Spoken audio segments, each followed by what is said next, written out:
ইউএসএর update কিছু আছে? কি থেকে? হেক্টর ইউএসএ না কোনো আপডেট নেই। সময় মতো জানাবে। আমার মনে হয় ওয়ার্ক করছে এটা নিয়ে, যা যা করা।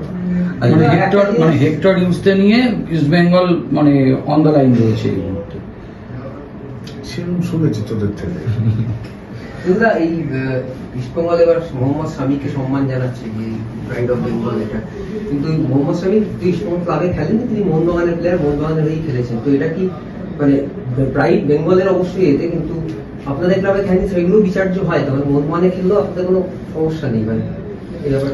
প্রথম হচ্ছে আমাদের ক্লাবে, ও অনেক ক্লাবে খেলেছে, বাংলার থেকে রঞ্জি খেলেছে, বহু ক্লাবে খেলতে পারে, তার গুণকে কি অস্বীকার করা যায়? তা আমরা নির্দিষ্ট জায়গায় থাকতে চাই না, আমরা অনেক ব্রড ভাবনা চিন্তায় থাকি। যে সত্যিই গুণীকে সম্বোধিত করো, সে কোন ক্লাবে খেলে, কোথায়, তার জাত কি, এটা আমাদের সাথে বিচার বিবেচ্য না। আপনি এতেই একটা প্রশ্ন, কালকে সৌরভ গাঙ্গুলী মঞ্চে দাঁড়িয়ে বলেছেন যে লড়াইটা 90 মিনিটে মোহনবাগান, তার বাইরে যদি এই তিনটে বাংলা সেরা ক্লাব একসঙ্গে লড়াই করে, তাহলে আমরা একদিন বিশ্ব ফুটবল ভারতকে দেখতে পাবো, ওখান থেকে ভারতীয় শক্তি। তো সৌরভ যদি নেতৃত্ব দেয় হতে পারে,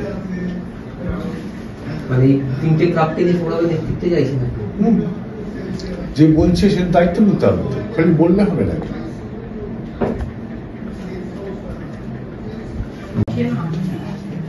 আরেকটা বিষয়, আজকের মোহনবাগানের প্রেস কনফারেন্স ছিল, সেখানে সঞ্জীব গোয়েঙ্কা যিনি আছেন, মানে উনি আনোয়ারের বিষয়ে বললেন যে মানে এখনো পর্যন্ত প্লেয়ার স্ট্যাটাস কমিটিতে গেছে, তো এই বিষয়টা নিয়ে মানে আপাতত ইস্ট বেঙ্গলের তরফ থেকে সই করানো হয়েছে এমনটা কিন্তু মানে একটা বার্তা উঠে আসছে।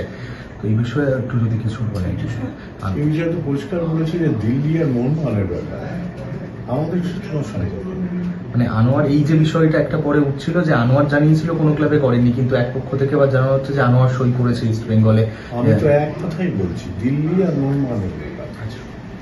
মানে ইস্ট বেঙ্গলে কোনো আমার সাথে কি আছে আমি সময় মতো বলবো, আছে কিনা আদৌ সেটাও বলবো, কিন্তু মোহনবাগান আর দিল্লির ব্যাপার।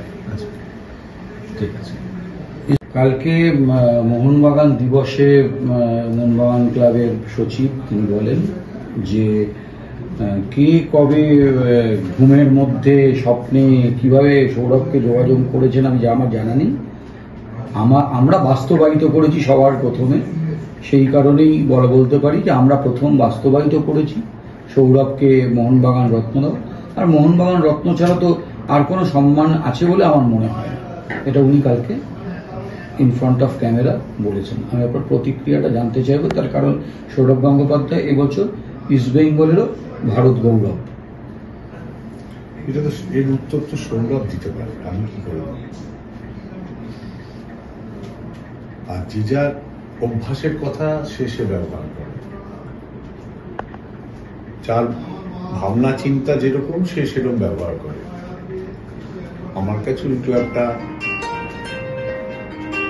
একটা ঐতিহ্যশীল ক্লাব, সেই ক্লাবের এরকম অনুষ্ঠান আমরা আমন্ত্রণ পত্র পেয়েছিলাম, আমরা তাদের শুভেচ্ছা জানিয়ে এসেছি, আগামী দিনে পেলেও যাব। আমার কোনো বক্তব্য নিয়ে এসো